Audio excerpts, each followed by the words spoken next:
السلام علیکم دوستانو. رضوان هم د راش چې نو هغه پاش کو.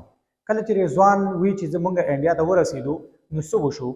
رضوان په اخره کې د خبرې نه پرده چې نو هغه بالکل اوچته کړه.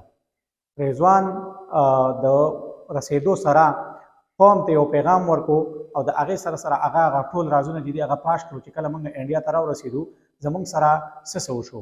دوستانو تاسو ته پته وي چې زمونږ او د انډیا د مخکې نه داسې یو اختلاف غونډې را روان دی.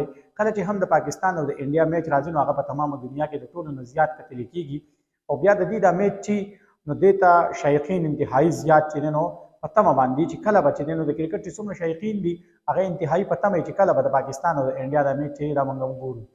خو څه کالي به تاسو ته پته وي چې ورلډ کپ چې کوم را روان دی 2023 ورلډ کپ هغه په انډیا کې دی چې د دغه ورلډ کپ لپاره پاکستاني ټیم چې نو انډیا ته لاړو.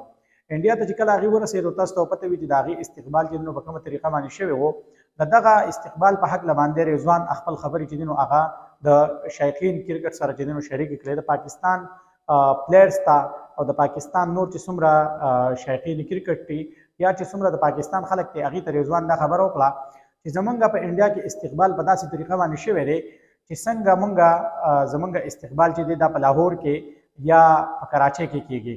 دوستانو هغه وی چې کله مونږ انډیا ته راورسېدو نو په انډیا کې زمونږ استقبال انتهایی په جوش و خروش سره وشو.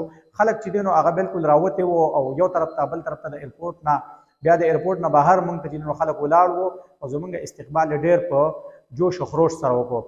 دوستانو تاسو دا مه ګڼئ چې په انډیا کې د پاکستان خلک نشته. الحمدلله پاکستاني ډېر زیات دي هلته.